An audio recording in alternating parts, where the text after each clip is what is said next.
5장 말씀, 여호수아 5장 1절부터 15절까지 말씀입니다. 다 함께 큰 소리로 읽습니다. 시작. 요단 서쪽의 아모리 사람의 모든 왕들과 해변의 가나안 사람의 모든 왕들이 여호와께서 요단물을 이스라엘 자손들 앞에서 말리시고 우리를 건너게 하셨음을 듣고 마음이 녹았고 이스라엘 자손들 때문에 정신을 잃었더라. 그때에 여호와께서 여호수아에게 이르시되 너는 부싯돌로 칼을 만들어 이스라엘 자손들에게 다시 할례를 행하라 하시매 여호수아가 부싯돌로 칼을 만들어 할례산에서 이스라엘 자손들에게 할례를 행하니라. 여호수아가 할례를 시행한 까닭은 이것이니 애굽에서 나온 모든 백성 중 남자 곧 모든 군사는 애굽에서 나온 후 광야 길에서 죽었는데 그 나온 백성은 다 할례를 받았으나 다만 애굽에서 나온 후 광야 길에서 난 자는 할례를 받지 못하였습니다. 이스라엘 자손들이 여호와의 음성을 청종하지 아니하므로 여호와께서 그들에게 대하여 맹세하사 그들의 조상들에게 맹세하여 우리에게 주리라고 하신 땅 곧 젖과 꿀이 흐르는 땅을 그들이 보지 못하게 하리라 하시매 애굽에서 나온 족속 곧 군사들이 다 멸절하기까지 40년 동안을 광야에서 헤매었더니 그들의 대를 잇게 하신 이 자손에게 여호수아가 할례를 행하였으니 길에서는 그들에게 할례를 행하지 못하였으므로 할례 없는 자가 되었음이었더라. 그 모든 백성에게 할례 행하기를 마침에 백성이 진중 각 처소에 머물며 낫기를 기다릴 때에 여호와께서 여호수아에게 이르시되 내가 오늘 애굽의 수치를 너희에게서 떠나가게 하였다 하셨으므로 그곳 이름을 오늘까지 길갈이라 하느니라. 또 이스라엘 자손들이 길갈에 진쳤고 그달 14일 저녁에는 여리고 평지에서 유월절을 지켰으며 유월절 이튿날에 그 땅의 소산물을 먹되 그날에 무교병과 볶은 곡식을 먹었다. 또 그 땅의 소산물을 먹은 다음 날에 만나가 그쳤으니 이스라엘 사람들이 다시는 만나를 얻지 못하였고 그 해에 가나안 땅에 소출을 먹었더라. 여호수아가 여리고에 가까이 이르렀을 때 문을 들어 본즉 한 사람이 칼을 빼어 손에 들고 마주 서 있는지라. 여호수아가 나아가서 그에게 묻되 너는 우리를 위하느냐 우리의 적들을 위하느냐 하니 그가 이르되 아니라 나는 여호와의 군대 대장으로 지금 왔느니라 하는지. 여호수아가 얼굴을 땅에 대고 엎드려 절하고 그에게 이르되 내 주여 종에게 무슨 말씀을 하려 하시나이까. 여호와의 군대 대장이 여호수아에게 이르되 내 발에서 신을 벗으라 내가 선 곳은 거룩하니라 하니 여호수아가 그대로 행하니라. 아멘. 오늘은 8월 둘째 주일입니다. 오늘의 말씀은 뭐냐? 부싯 돌칼로 할례를 행하라 하신 말씀을 여호수아가 광야에서 40년 광야 시간을 마치고 요단강에 들어가가지고 6월절 때에 부싯 돌칼로 할례를 행한 사건을 우리에게 말씀하고 계시는데, 자, 부싯 돌칼로 할례를 행했다. 할례의 그 의미가 뭐냐 하는 것을 살펴봅니다. 따랐습니다. 부싯 돌칼, 할례, 할례. 자, 길갈에서 할례를 행합니다. 길갈. 야곱의 70인 가족이 애굽에 내려가서 430년 동안 사는 동안에 큰 민족이 만들어졌어요. 이스라엘 민족이 만들어져서 출애굽할 때 한 200~300만 명이 나와서 40년 광야 생활을 마치고 요단강을 건너가지고 이제 가나안 땅, 하나님께서 약속하신 젖과 꿀이 흐르는 땅, 하나님의 말씀에 순종하면 하나님께서 젖과 꿀처럼 많은 은혜를 주겠다고 약속하신 그 땅에 들어가서 가나안 정복 전쟁을 한 30년 동안 해요. 그리고 이제 400년 동안 사사 시대가 이루어졌고, 그런 다음에 사울 왕을 시작으로 해서 왕국 시대, 그 이루어지는데 500년 정도 역사가 돼요. 그런 다음에 이스라엘 백성들이 하나님 앞에 너무나 우상 숭배로 죄를 많이 지었기 때문에 하나님께서 북쪽 이스라엘은 아수르 나라에 던져버리고 남쪽 유다 나라는 이제 바벨론 군대에게 짓밟히게 해서 남쪽 유다 백성들이 70년 동안 포로 생활을 했잖아요. 그리고 이제 기환해서 한 200년 정도가 이제 포로와 기환 시대고, 그 다음에 그때로부터 예수님 오시기까지 구약과 신약의 중간 시대가 있는데, 이때는 하나님의 선지자도 보내시지 않고 유대인들에게 신앙적으로 종교적으로 캄캄한 어두운 그런 암흑의 시대가 되었습니다. 그 시대가 지나고 이제 예수님이 오셔서 복음을 전하시고 예수님이 세우신 사도들이 복음을 온 땅에 전하기 시작을 해 지금 2000년의 세월이 흘러가면서 이제 온 땅에 복음이 전파되어서 이방인 가운데에서 구원받아야 될 사람들을 추수하는 그때가 거의 끝나가고 있어요. 그럼 이제 주님이 오시는 거예요. 응? 주님이 강림하신다. 그럼 이 세상 이제 심판을 해버리고 천년왕국이 이루어지는 거예요. 천년왕국 다음에는 사탄을 심판하고 사탄에 속했던 모든 사람들을 일생의 삶을 따라서 형벌을 정해서 유황불 지옥 심판을 해버리고, 그런 다음에는 이제 하늘과 새 땅, 신천신지, 영원한 천국이 이루어지는데, 자, 이스라엘 백성들이 애굽에서 나와서 가나안 땅 바라보고 광야 나그네 길을 걸었던 것처럼 오늘날 우리도 이 세상 나그네 길에서 우리가 바라보는 것은 영적인 젖과 꿀이 흐르는 땅, 그 영적인 젖과 꿀이 흐르는 땅이 하늘과 새 땅, 영원한 천국이라 그 말입니다. 그런데 이스라엘 백성들이 요단강을 건너서 할례를 행할 때 길갈진에서 할례를 행했어요. 이스라엘 백성들이 길갈에 진을 치고 머무는 거예요. 거기서 할례를 행하는데 갈갈이라는 명사가 있고 동사는 이제 갈랄에서 왔다 그랬는데 갈랄. 그래서 명사는 수레에 바뀌고 수레 빙빙 돈다 그런 뜻입니다. 그 다음에 이제 동사는 이제 막 굴러가는 거예요. 바퀴가 굴러가듯이 굴러가는 거예요. 뜻은 뭐냐 따라서 애굽에서의 수치가 굴러가 버렸다. 애굽에서 종살이 했어. 종살이 하니까 너무나 비참하고 고통스럽고 슬프고 어둡고 그건 죽음의 땅이야. 지옥을 맛보는 땅이야. 그 애굽에서 애굽 사람들은 온갖 종류의 우상을 만들어 섬겼기 때문에 대표적으로 이제 검송아지 돈을 긁어 모아서 돈을 하나님 이상으로 섬기는 검신숭배 사상, 온갖 그 우상 문화 속에서 종로로 타다가 버리고 나온 거예요. 우리도 이 세상에서 육체의 건강도 있어야 되고 아름다움도 있어야 되고 많이 배워야 되고 높은 자리에 앉아야 되고 내 이름이 유명해져야 되고 돈도 많아야 되고 우리가 이 땅에서 살려면 그런 모든 것 다 필요하지만 그것에 종이 되어 살면 안 된다. 그것만 알고 그것만 거머쥐기 위해서 새벽부터 밤늦게까지 쫓아다니면서 헐떡거리면서 일하고 그렇게 살다가 죽어버리면 안 된다고 말이에요.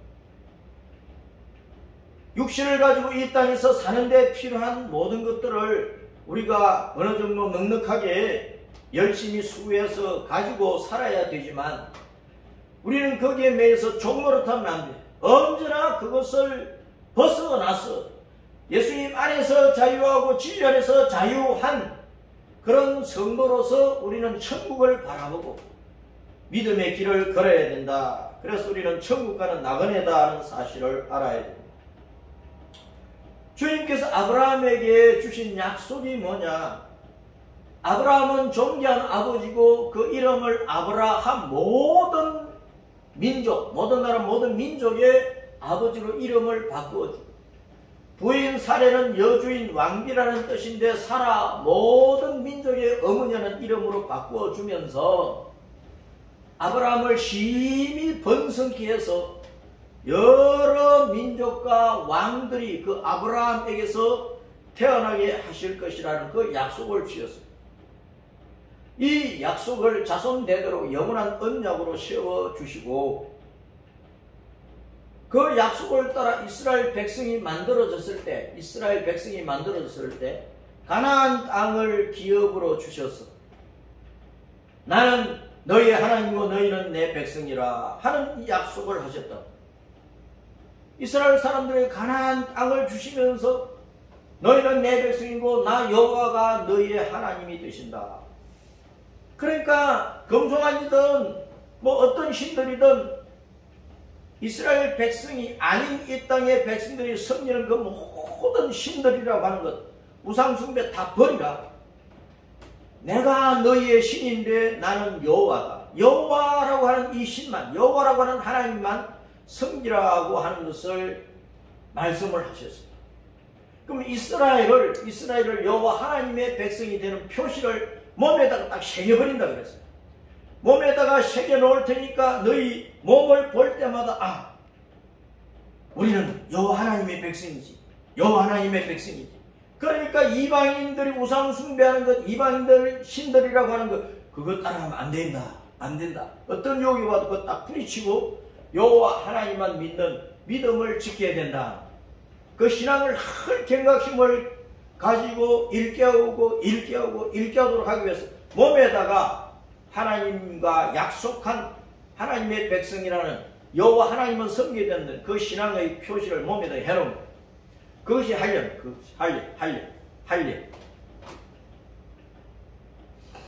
자, 할례 언약은 창세기 17장에 하나님께서 아브라함에게 하셨어요. 물론 그 이전에 이방인들 가운데 할례 의식이 있었어요. 아브라함에게 하나님께서 할례 언약을 하시기 이전에 다른 불신앙의 민족들에게 그들 사이에 할례 의식이 있었다고.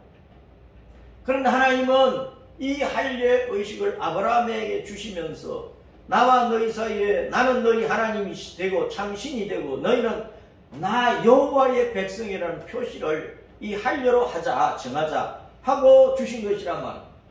할례는 남자의 호피를, 남자의 성기 끄트머리에 있는 그 가죽을 베어서 하나님의 백성이라는 표시를 몸에다가 새겨놓는 거예요.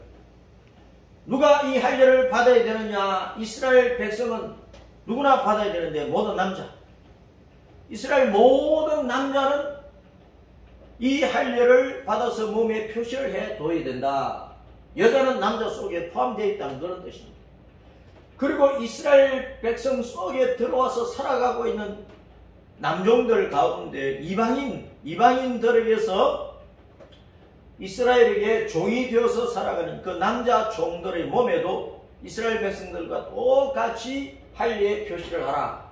이것은 하나님의 백성된 표시가 이스라엘, 혈통적인 이스라엘에게만 있어는 안 되고 이스라엘 백성들이 섬기는 여호와 하나님이 이스라엘 백성을 통해서 온 세계에 전파되어 가지고 이방인들 가운데서도 여호와 하나님을 알고 믿는 하나님의 백성이 많이 일어나야 된다는 세계 선교의 이상과 그 목표를 벌써 이때 주신 거예요. 할례 언약을 할 때. 온 세계 선교하라 그 말입니다. 혈통적인 이스라엘 백성들이 할례를 하나님의 백성된 표시로 몸에 가지고 있는 것처럼 이스라엘들이 자기들이 믿는 여호와 하나님을 온 세계에 전하고 알려주고 전도해가지고 이방인들 가운데서도 많은 사람들이 하나님의 자녀가 되게 하라 그 말이에요. 세계 선교를 말씀을 한 것입니다. 그래서 어떻게 행하느냐? 남자아이가 태어나면 태어난 지 8일 만에 몸의 표시를 그렇게 하는 거예요. 그래서 평생 잊어버리지 말고 항상 기억하라. 무엇을 기억해요? 따라서 나는 여호와 하나님의 백성이다. 다른 우상 숭배나 다른 신에게 절하거나 섬기거나 그걸 따라갈 수 없다. 목숨 다해서 여호와 하나님만 믿고 따르겠다는 그 신앙을 늘 고백하며 그 믿음 지켜라. 그 신앙을 지킬 수 있도록 몸에다가 표시를 해놓은 거예요. 창세기 27장 10절 시작. 너희 중 남자는 다 할례를 받으라. 이것이 나와 너희와 너희 후손 사이에 지킬 내 언약이니라. 11절 시작. 이것이 할례가 나와 너희 사이의 언약의 표징이라. 13절 시작. 모든 사람이 다 할례를 받아야 할지니 이에 내 언약이 너희 살에 있어 영원한 언약이 되리라. 살에다가 몸에다가 표시를 해가지고 평생 잊어버리지 못하게 합니다. 그러면서 모든 사람들에게, 세상 모든 사람 전하는 여호와 하나님을. 그래 적과 꿀이 흐르는 땅 천국을 누리니까. 그 할례를 어디서 행했어요? 따라서 할례산. 할례산을 히브리어로는 기밧 하 아랄롯. 기밧 하 아랄롯. 하라고 하는 것은 영어의 정관사 더와 같아요. 그래서 기밧 하 아랄롯은 그 포피의 산이에요. 그 포피의 산. 살 가죽을 베어버린 그 산. 기바라고 하는 것은 작은 언덕을 말합니다. 높은 산이 아니고 작은 언덕으로 이루어진 산을 기바, 영어로 힐이라고 합니다. 그래서 이것은 이제 성경 곳곳에서 산으로 번역을 하고 있는데 그 산은 높은 산이 아니고 낮은 언덕의 산이다 그 말입니다. 낮은 언덕의 산이다. 포피는 히브리어로 오럴라라 그래요. 오럴라. 포피, 쌀 포자, 감쌀 포자예요. 이 포자가 팔로 이렇게 감싸 안는 거예요.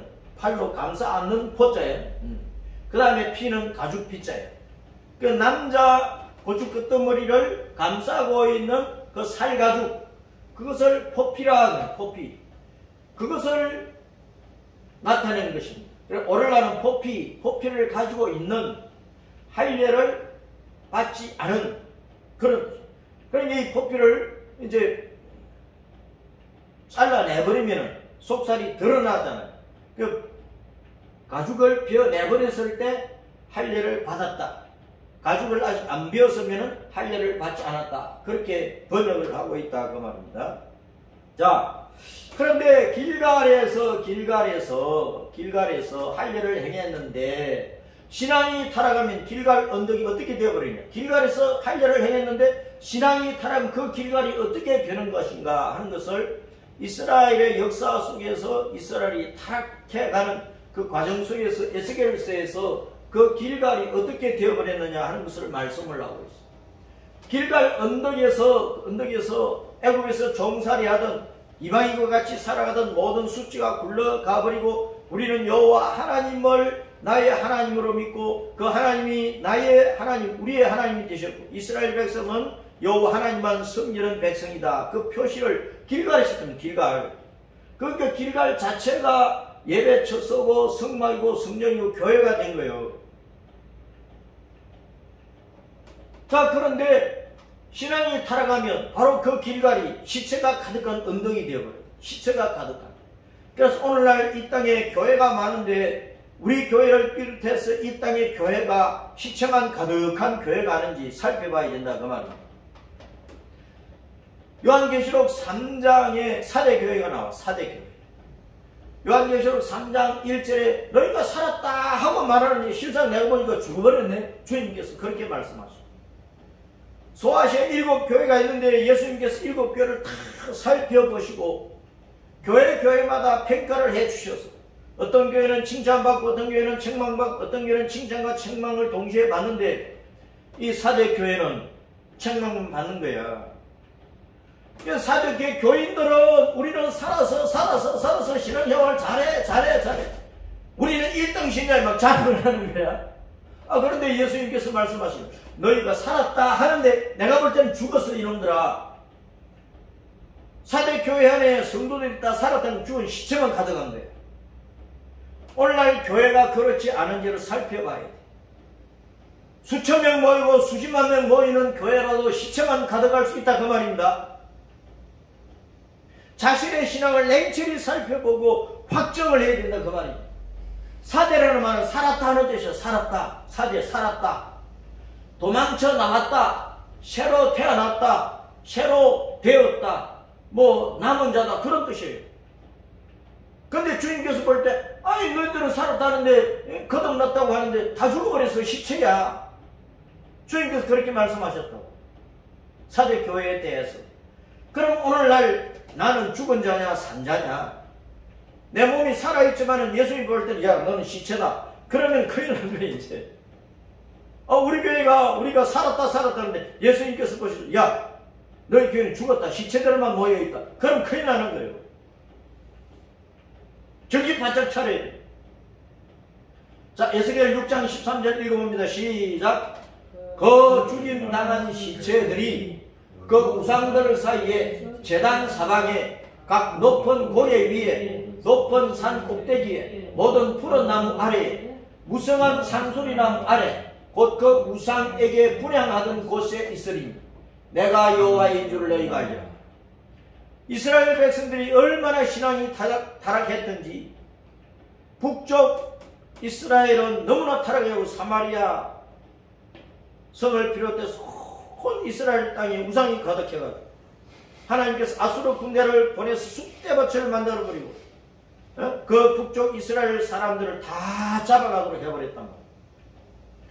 남쪽 유다도 마찬가지. 예루살렘에 성전이 있잖아요. 예루살렘에 남쪽 유다는 예루살렘에 성전을 하나님의 성전을 가지고 있잖아요. 그 성전에 가서 예배를 드린다면서 행식적으로 예배드리고 실상은 높은 산이나 낮은 산이나 언덕이나 골짜기나 평지나 할 것 없이 온갖 우상들을 만들어 섬긴 거예요. 주변 나라 민족들이 섬기는 온갖 우상들, 발과 아시라 몰렉하면서 온갖 신앙,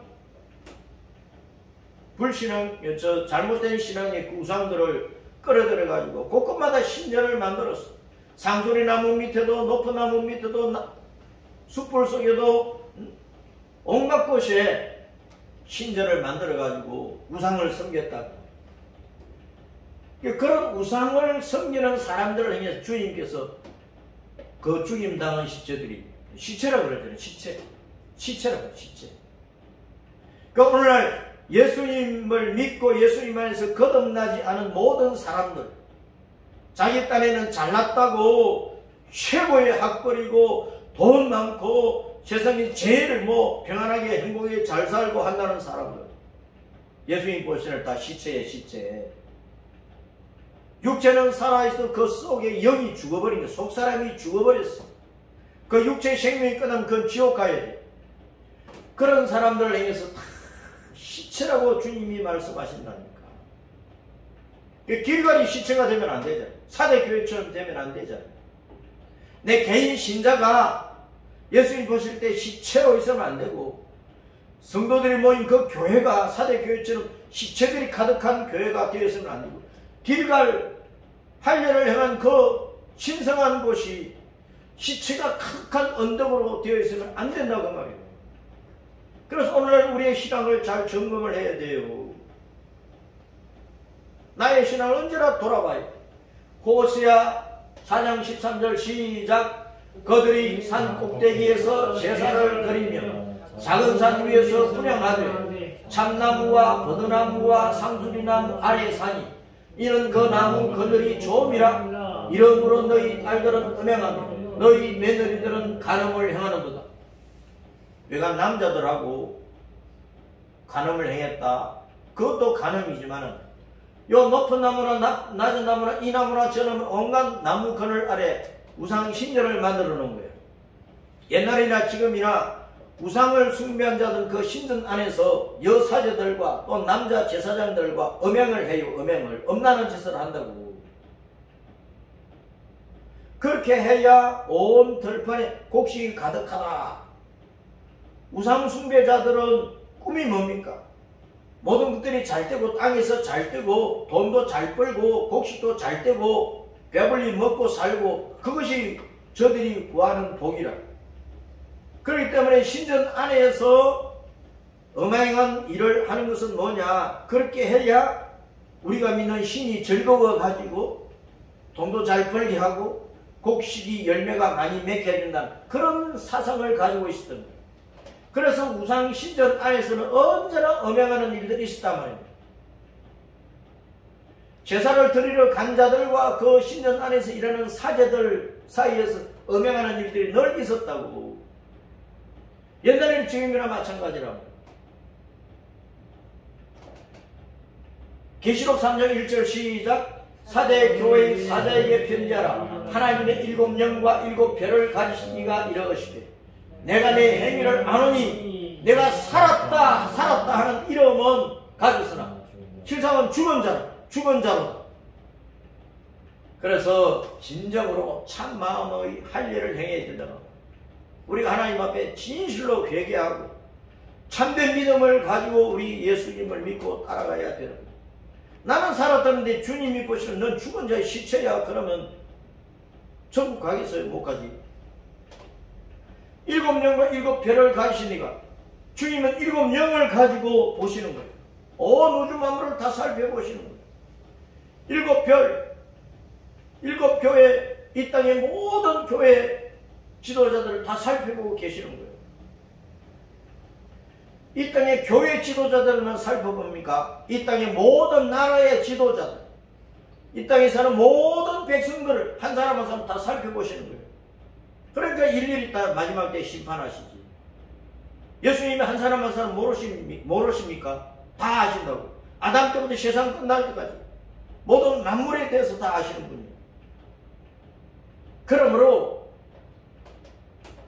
사람들에게 자랑하기 위해서 겉모습만 가지고 나는 신앙생활 잘한다, 예수님 잘 믿는다, 그렇게 하지 말고 예수님께서 나를 보셨을 때 야 너는 죽었어 하면 끝장나니까 예수님께서 나를 보시고 야 너는 신앙생활 잘하는구나, 너는 내 마음을 너무나 기쁘게 하는구나, 야 내가 너 때문에 내 마음이 너무나 기쁘다, 그렇게 하실 수 있는 성도가 되어야 된다 그 말입니다. 이스라엘 백성들에게 부싯돌로 칼을 만들어서 그 부싯돌 칼을 가지고 할 일을 행하라 하셨는데 히브리 원어를 보면 그 부싯돌 칼, 부싯돌이 아니고 그냥 반석이야, 반석이란 말이야. 영어 성경은 킹 제임스 버전이나 뉴 킹 제임스 버전이나 샤프 나이프스, 날카로운 칼들, 또 플린터 나이프스, 부싯돌 칼, 그렇게 번역을 했어요. 그런데 헤레브가 칼이거든. 헤레브, 칼, 조각칼, 그런 뜻이고, 그 다음에 반석인데 추러라는 단어야. 부싯돌이 아니고 추러라는 단어라면, 추러는 바위, 반석, 그런 뜻이에요. 그러니까 저기 보면은 아쉐, 르카, 하, 러봇, 주림 그랬어요. 반석들로 칼을 만들어서 할 일을 행하라는 말이에요. 르카는 너를 위하여, 아사는 만들다는 뜻이고, 그러니까 이제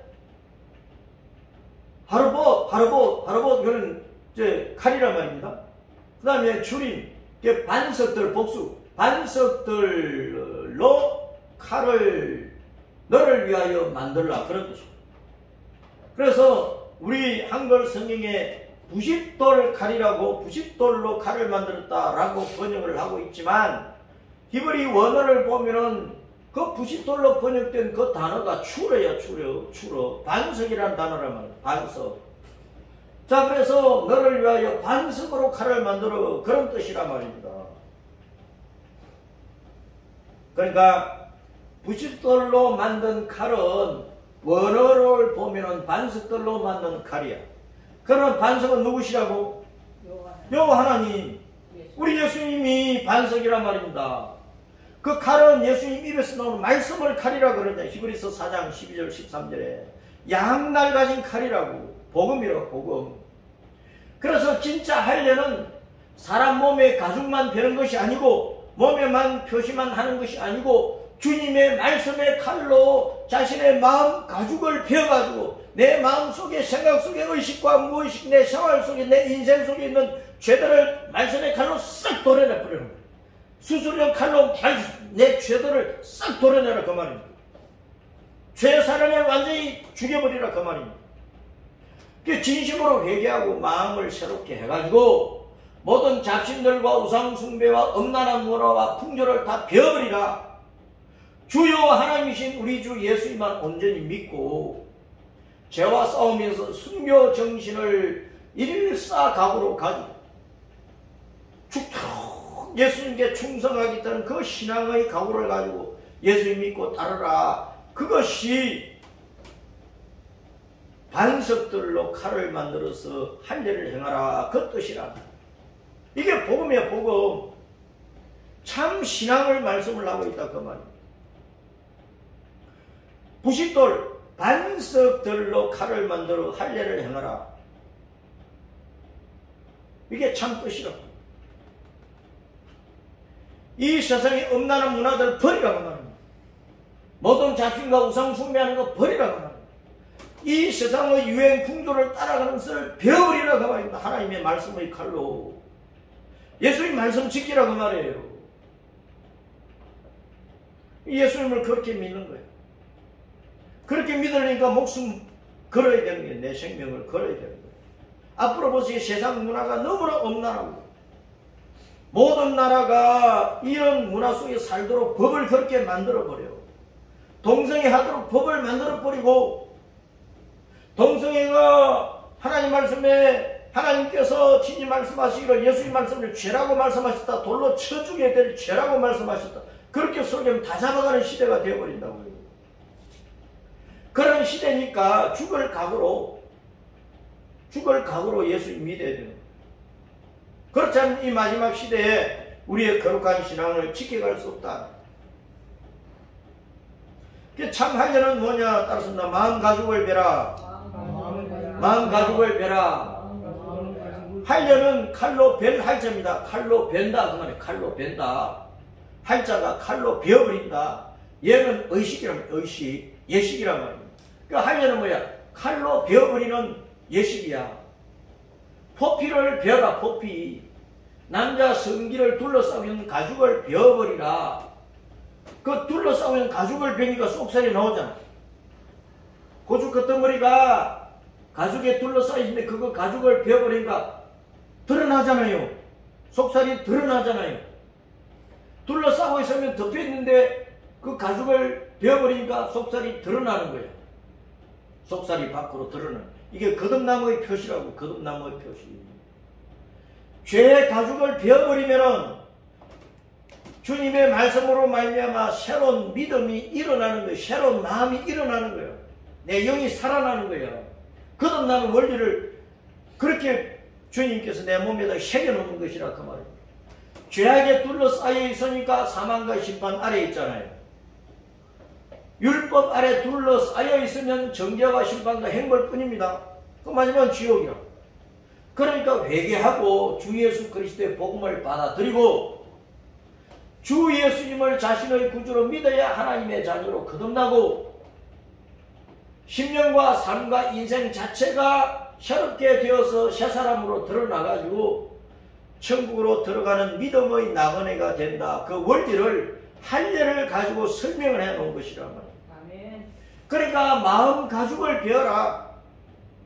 살 가죽만 베지 말고 살 가죽을 베는 진정한 뜻을 알지 못하고 살 가죽만 베면 뭐 하겠느냐 그 말입니다.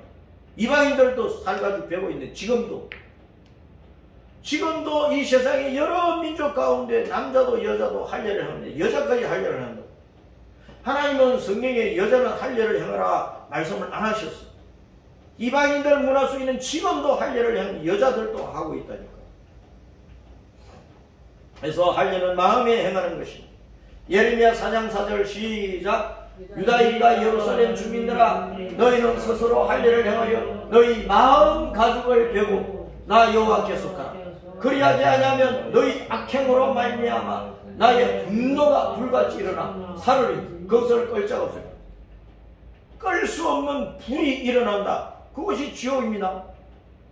하나님의 분노가 지옥불처럼 일어난다 그 말입니다. 예수님 외에 다른 것을 믿고 거기다 목숨 바쳐버리면 그 종로로 타면 예수님 마음속에서 지옥불 같은 분노가 일어나서 그를 지옥불에 던져버린다 그 말입니다. 로마서 2장 29절 시작. 오직 이면적 유대인이 유대인이며 할례는 마음에 할지니 영에 있고 율법 조문에 있지 아니한 것이라. 그 칭찬이 사람에게서가 아니요 다만 하나님에게서니라. 표면적으로 혈통적으로 유대인이라고 유대인이 아닙니다. 내 이면 속에 내면 속에서 내가 진정으로 내 죄를 하나님의 말씀으로 보고 하나님의 말씀으로 이 거울을 삼아서 내 죄를 보고 성령께서 깨닫게 하시니까 내가 죄인 것을 하나님 앞에 고백하고 하나님의 십자가 대속의 은혜를 받아들이겠다고 믿음을 고백하고 부활하신 예수님께서 나를 죄에서 건져내 생명을 주세요. 나는 예수님 죽어도 떠나지 않고 예수님 믿고 따르겠습니다. 그 신앙의 고백 속에서 살 때 진정한 유대인, 구원의 은혜 때문에 하나님을 찬양하는 유대인이 된다고. 그래서 하려는 마음에 행하라. 그 말은 진정으로 죄가 뭔지를 알고 회개하라. 아멘. 예수님 구주로 마음속에 믿고 진리의 말씀 따라 거룩하게 살기를 힘쓰고 이 세상에 악하고 음란한 것들을 버리고 거룩한 믿음의 길을 걸어라. 십자가 믿음의 길을 걸어라. 그것이 마음의 할례를 정하는 거예요. 부식돌칼 할례의 예를 보면 창세기 17장에 할례 언약을 처음 받은 아브라함이 99세에 할례를 행했어. 99세. 할례를 이제 처음 행하라고 이제 명령을 하실 때 아브라함은 99세에 할례를 받고 서자 이스마엘은 13세 할례를 받았고 그 집안에 있던 모든 남자 종들이 할례를 받았어.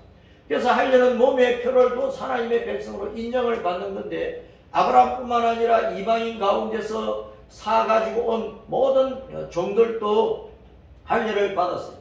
그래서 먼저 선택된 히브리인이나 나중에 부름받아 은혜 받은 이방인이나 유대인을 통해 이스라엘 백성을 통해서 여호와 하나님 온 세상에 전파되어서 이방인 가운데서도 하나님의 백성이 많이 일어나게 하는 세계 선교를 할례를 주면서 벌써 명령을 해놓은 것이에요.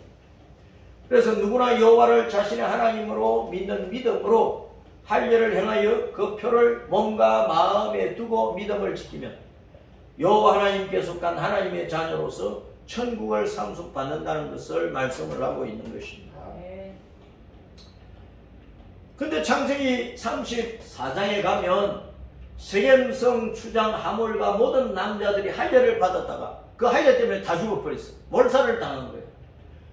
내용이 뭐냐면 야곱 가족이 바단 하람을 떠나서 고향으로 돌아가는 길에 잠시 세겜성에 머물렀는데 그때 야곱의 딸, 야곱의 아내, 첫째 아내 레아가 낳은 딸이 있는데 외동딸인데 이름이 디나예요. 디나. 디나는 뜻이 공의, 심판 그런 뜻인데 이 디나가 마시를 나간 거야. 그 세겜성 마을에 나가서 이제 혼자 돌아다니면서 구경을 하러 다녔어요. 마시를 나갔다가 세겜성 추장의 아들 세겜에게 딱 떠여가지고 성폭행을 당했지.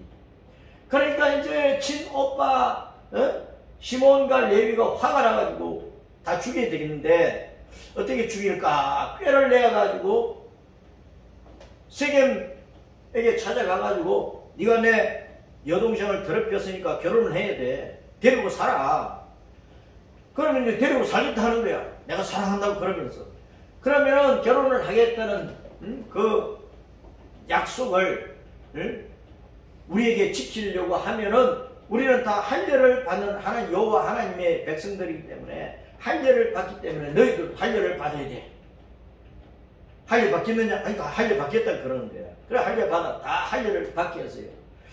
그런데 할례를 받으면은 제일 고통스러운 날이 할례 받고 3일째가 제일 아프고 고통스럽대. 그때는 뭐 일어날 수도 없고 누워 있어야 된다고 그래요.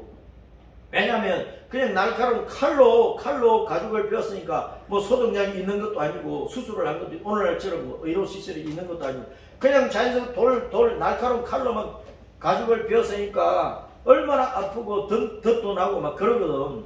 그래서 사흘째 가장 고통스러운 그 때를 틈타서 시몬과 레위가 칼을 들고 가서 셈성 사람들은 다 죽여버려.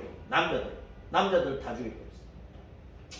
그래서 신성한 할례를 보복을 하는 살육기회로 활용을 한 것입니다. 악용을 한 거예요. 오늘날도 예배나 기도나 은사, 뭐 방언, 통역, 예언, 투시, 치유 어떤 은사들, 세례들 이걸 악용을 하면 안 돼요. 악용을 하면 자기 욕심 채우고 보복을 하는 악용을 하면 안 된다.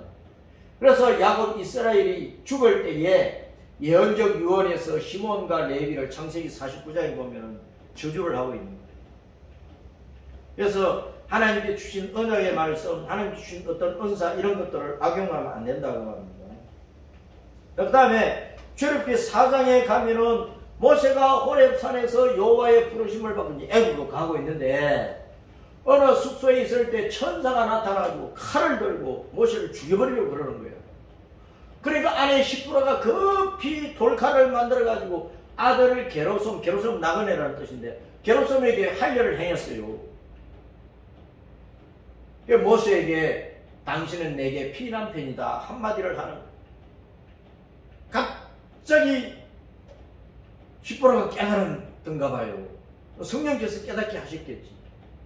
날카로운 돌을 주고 아들을 게르솜에게 할례를 엄마가 해주면서 그 가죽을 이제 모세에게 탁 던지면서 당신은 나를 피를 보게 한 피난편이라 그 말을 했다 그 말입니다. 그러니까 모세가 애굽에 갈 때 하나님의 백성이면 표를 가지고 가야 되잖아요. 모세는 뭐 할례를 행했으니까. 그런데 이제 가족을 데려가니까 게르솜은 아직 할례를 행하지 않은 거야. 하나님의 백성의 표라는 그 표가 몸에 없는 거야. 그래서 바로왕에게 하나님의 백성을 놓아달라 그렇게 모세가 요구를 해야 되는데 아들에게 할례를 행하지 않으면 아들은 애굽 사람이야. 할례 표시가 없으니까 하나님의 백성은 표시가 없단 말이야.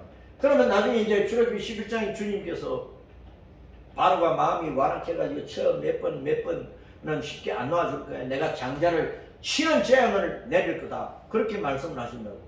그러니까 아들이 할례를 행하지 않고 그냥 가 있으면은 마지막 장자를 치는 재앙 때 그 모세 아들이 죽을 수밖에 없는 거예요. 그렇잖아요. 그러니까 주님께서 모세 앞길을 가로막고 할례를 행하고 가라고 하십니다. 할례를 행하고 가라고. 그걸 시프라가 깨달았단 말이에요. 어떻게 깨달았고 성령께서 딱 깨닫게 해주셨겠지. 그래서 주님께서 성령께서 시프라에게 그걸 적시 깨닫게 하시니까 시프라가 날카로운 돌을 주어서 게르솜에게 아들에게 할례를 행해 주었다고. 그 가죽을 피가 묻은 그 포피를 모세에게 던지면서 당신은 내게 피난편이다. 왜 피를 보게 하느냐. 당신 먼저 아들에게 할례를 행하고 우리를 데리고 와야 되는데 그 말. 그 할례를 하지 않으면 장자가 죽는 피를 보게 되니까. 내가 그런 피를 보게 했다고. 당신이 아들에게 할례를 행하지 않고 데리고 갔으면 천사가 막지 않았으면 나중에 장자가 죽는 그 죽음의 재앙이 임할 때 내 아들도 죽지 않았겠느냐고. 아들이 죽는 꼴을 당신이 보게 했을 거라고. 그러니까 당신은 내게 피난편이라고. 그 한마디를 던지는 거예요. 그래서 할례라고 하는 이 언약이 너무나 중요하다고 합니다. 그럼 이 할례가 오늘날 이제 신약 안에서는 이제 세례로 연결된 건데 그건 나중에 보고. 자, 태어나면은 며칠 때 할례를 행하라고요? 8일째 행하는 거예요. 8일째. 왜 8일째 행하느냐? 생후 8일째가 혈액응고가 가장 잘 된대. 혈액응고에 관여하는 요소가 프로트롬빈인데, 프로트롬빈. 이게 난지 8일 만에 가장 왕성해 나가지고 8일째에 이제 할례를 행하면은 피응고가 잘 되는 거야. 그래서 이제 덧나지 않고 빨리 낫도록 하는 그 역할을 하는 그 요소가 8일째 가장 많이 나온다는 거예요. 그래서 소독도 하지 않고 돌칼로 할례를 행하니까 막 덧나기도 하고 그 때문에 덧나서 죽기도 하고 평생 후유증을 앓기도 하고 그래요. 지금도 온 세상에 할례를 행하는 그 부족들 가운데서 그런 일들이 일어났다. 그 광야 생활하니까 목욕을 합니까? 뭐 정기적으로 몸을 씻는 것도 아니고 무더운 지방에서 그 더러운 몸을 가지고 40년 동안 걸어가는 그런 광야 생활이었는데 남녀 위생에 있어서 할례는 아주 중요한 것이란 말입니다. 그래서 8일은 또 영적으로 보면은 8일은 한 주간이 끝나고 새로운 한 주간이 시작되는 첫날이죠. 7째 날 한 주간이 끝나고 8일은 새로운 한 주간이 시작되는 첫날이라고. 그래 영적으로 말하면은 8일은 옛 생활을 끝내고 새 생활을 시작한다 그런 뜻입니다. 옛 생활을 끝내고 새 생활을 시작한다. 영적으로. 창조에서 제7일은 하나님의 안식에 동참하는 거잖아요. 하나님은 천국에 들어가는 것을 나타낸다고 말입니다. 그러니까 8일자는 이 땅에서 삶이 끝나고 천국에서 영원한 새 삶을 시작한다. 그런 영적인 의미를 가지고 있는 거예요. 그러니까 위생적으로도 8일째 해야 제일 잘 낫고, 영적으로는 예생활을 끝내고 내가 천국에 돌아가는 하나님의 백성이고 천국 나그네다 하는 것을 나타내는 것이 제8일째라고. 그래서 8일은 중요한 것입니다. 여자 할례가 성경에서 없어요. 그런데 지금도 여러 민족, 부족 가운데서 일어나고 있어. 성경은 오직 남자만 하라 그랬어요. 이방인들은 오래전부터 여자에게도 할례를 행하는 거예요. 소음순, 대함순 잘라버리고, 뭐 클리토리스는 잘라버리고, 그런 짓거리를 지금도 하고 있다니까. 그러니까 여자 할례가 현재 아프리카, 중동, 인도, 동남아, 유럽, 북미, 여러 부족들 가운데서 일어나고 있어요. 시행하고 있어요. 그래서 이게 잘 안 나오면은 여자들이 평생 후유증을 앓고 고통을 앓는 거예요. 그 여자들의 성감을 둔하게 해가지고 바람 피우지 못하게 하기 위해서 한 건데, 인권유린, 여자에 대한 인권유린이에요. 그럼 바람은 남자가 많이 피우고 여자가 많이 피우나 말이에요. 성경에서 영적인 뜻은 뭐냐? 성경에서 여자는 남자에게서 지음을 받아가지고 여자는 남자에게 속해 있잖아요. 그러므로 남자가 할례를 행하면 여자도 할례를 행한 것이 되는 거예요. 여자는 남자 안에서 할례를 행한 것이 된다고.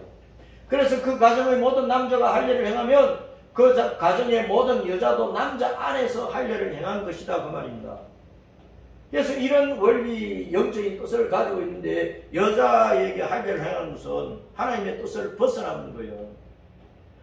그래서 이제 성경적으로 보면은 남자는 자기 품 안에서 나온 여자의 행복을 지켜야 되는 거예요. 하나님 말씀하신 것도 아닌데 여자애들 할례를 행하면 되겠어요? 완전히 여자를 죽이는 일이지. 자, 할례는 세례로 연결되는데, 세례 아주 중요한데, 살 가죽을 베어내서 속살이 드러나게 하는 것이 할례인데, 영적으로는 옛사람이 죽고 새사람으로 거듭나서 부활했다는 표시예요. 수치스레 애굽에 종살이 하던 옛 생활을 버리고 옛사람을 버리고 새사람 하나님의 백성으로 새롭게 산다는 뜻이란 말입니다. 이것이 세례로 연결되는데, 세례 또는 침례라고 하는데 찢을새 잠길친 예도래자야. 그러니까 허물과 죄로 죽었던 죄인이 십자가로 대속하시고 부활로 영생의 주님이 되신 예수님을 자신의 구주로 믿어가지고 주 예수님의 피와 언약의 말씀으로 하나님의 자녀로 거듭났다는 것을 확증하는 것이란 말입니다. 그 할례가 세례로 그렇게 오늘날 변화가 됩니다. 다른 영적인 의미로 말하면 물에 들어가 잠기면서 모든 죄를 씻어 옛사람이 죽어버리고 물에서 나오면 하나님의 자녀로 거듭나 천국 백성이 되었다는 것을 확증하는 표시란 말입니다. 할례가 세례로 자연스럽게 연결이 된 것입니다. 유아 세례를 해야 되느냐 말아야 되느냐 아직도 논란이 많은데, 이 땅의 많은 교회들 가운데 스스로 복음의 진리를 깨닫고 자신의 신앙을 고백하지 못하는 유아들, 태어난 지 여덟째 되는 애들이 뭘 압니까? 또 돌 지나는 애들이 뭐 압니까? 영적인 뜻을 모르지. 왜 세례나 침례를 행하는 것이 옳으냐 그러냐 논란이 많아. 유아 세례를 베푸는 교회들은 만 2세 아이에게 베풀고 만 14세 이상이 되면 입교식을 거쳐서 자신의 신앙 고백으로 정식 교인으로 승인을 해줘요. 자, 그런데 생후 8일째 젖먹이가 할례의 뜻과 여호와 하나님을 알고 할례를 받았습니까? 아니잖아요. 다만 하나님의 언약에 따라 부모 자신의 신앙으로 젖먹이의 할례를 행한 것이다 그 말입니다. 유아 세례도 부모 자신의 신앙으로 주 예수님의 이름으로 세례를 받게 하는 것입니다. 부모의 책임은 뭐냐? 아이가 자라서 스스로 성령님의 감동을 받아서 자신의 신앙을 고백하고 신실한 그리스도인이 되도록 진리의 말씀 안에서 복음 안에서 키워주는 책임을 해야 돼. 유아세례를 베풀고 부모가 그 유아세례 받은 자녀에게 이런 책임을 해줘야 된다는 겁니다. 그래서 성경에는 유아에게 세례를 베풀었다는 직접적인 구절은 없지만은 그 집의 모든 사람이 세례를 받았다는 말씀은 유아도 포함하는 것으로 우리가 봐야 되는 것입니다. 고린도서 10장 2절 시작. 모세에게 속하여 아그론과 바다에서 세례를 받고 애굽을 버리고 가나안을 행했을 때 가던 그 이스라엘 백성이 홍해 바다를 지나간 것을 모두 다 세례를 받은 것이라 그렇게 표현을 하고 있다니까. 자, 거기에 남녀노소 유아의 차별이 없잖아요. 그리고 창세기 사도행전 16장 15절 사도행전 16장 15절 그와 그 집이 다 세례를 받고 그랬어요. 그와 그 집이 다 세례를 받고. 그러니까 빌립보에서 붉은 비단 장사를 하던 루드의 가족들이 다 세례를 받았다 그 말입니다. 그 유아들이 없었겠어요? 다 세례를 받았는데. 그래서 사도행전 16장 33절에 그 밤 그 시각에 간수가 그들을 데려다가 그 맞은 자리를 씻어주고 자기와 그 온 가족이 다 세례를 받다. 그 유아들이 있어야지. 18장 8절에 또 회당장 그리스도가 온 집안과 더불어 주를 믿으며 수많은 고린도 사람들도 듣고 믿어 세례를 받아. 온 집안과 더불어 세례를 다 받았어. 유아도 있다고 우리가 봐야 됩니다. 그러니까 할례도 생후 8일째 되는 애가 할례를 받았으면 유아 세례를 부정할 수가 없는 거예요. 자, 부싯돌 칼 할례의 영적인 뜻을 다시 마음에 새깁시다. 부싯돌로 만든 칼은 반석을 날카롭게 해서 만든 칼인데 반석이신 우리 주 예수님의 입에서 나오는 양날을 가진 칼같이 날카로운 그 말씀을 믿음으로 받아 지키고 살면은 자신에게 영생 천국의 이로움을 주는 거죠. 칼은 이롭기도 하고 해롭기도 하는데, 그런데 이 세상 사람들이 콧방귀 끼면서 복음을 무시하고 멸시하고 박대하고 걷어차버리면 해를 당하는 거지. 사망 멸망 지옥밖에 없는 거예요. 자, 십자가로 대속하시고 부활로 승리해서 영생의 구주가 되신 주 예수님 앞에서 자신이 큰 죄임을 깨달아 철저히 회개하고 주 예수님을 구주로 믿어서 사죄의 은총을 받고 구원의 복을 받고 영생의 복을 받아 천국을 상속받는 그 하나님의 자녀가 되는 것이 지혜로운 선택이라는, 지혜로운 선택. 나의 선택에 따라서 이걸 받느냐 못 받느냐 하는 것이 되는 거예요. 이게 부싯돌칼, 반석으로 만든 칼로 할례를 행한 영적인 뜻이요. 자, 살 가죽에다가 표를 두었잖아요. 자기 마음 가죽을 베어서 마음판에도 표를 두라, 그런 뜻입니다. 천국을 향하여 살아가는 믿음의 나그네들의 참 신앙인 것입니다. 오늘날의 세례는 몸만 물에 잠기는 것이 아니라 옛사람을 십자가에 못 박아버리고 주 예수님 안에서 거듭나고 부활해서 천국 본행을 행해가는 믿음의 나그네들이다 하는 그 신앙을 고백하는 것이 세례라 그 말입니다. 나 김미성 목사의 호가 뭐냐면 따라서 여도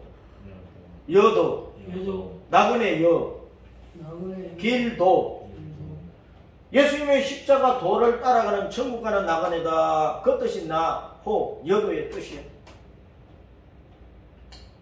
그래서 이제 마지막으로 이 말씀을 읽고 할례와 세례의 영적인 뜻을 알고, 우리는 할례의 표시를 몸에 안 가지고 있어도 성령께서 내 마음속에 나는 하나님의 여호와 하나님 예수님의 자녀라는 확증을 내 마음속에 주셨고, 나는 내 마음속에서 나는 천국을 향하여 달려가는 믿음의 나그네다, 목숨 다하여 십자가 길을 가겠다는 그 결심 우리 속에 있잖아요. 그것이 내 속에 할례의 영적인 뜻이 새겨진 것이고, 할례가 세례로 연결된 그 세례의 영적인 뜻이 내 속에 새겨진 것이다. 자, 이 마지막 말씀 읽어봅니다. 갈라디아서 2장 20절 시작. 내가 그리스도와 함께 십자가에 못 박혔나니 그런즉 이제는 내가 사는 것이 아니요 오직 내 안에 그리스도께서 사시는 것이라. 이제 내가 육체 가운데 사는 것은 나를 사랑하사 나를 위하여 자기 자신을 버리신 하나님의 아들을 믿는 믿음 안에서 사는 것이라. 그러므로 우리는 하늘나라를 바라봐야 돼. 베드로서 3장 13절 시작. 우리는 그의 약속대로 의가 있는 곳인 새 하늘과 새 땅을 바라보도다. 계시록 21장 1절.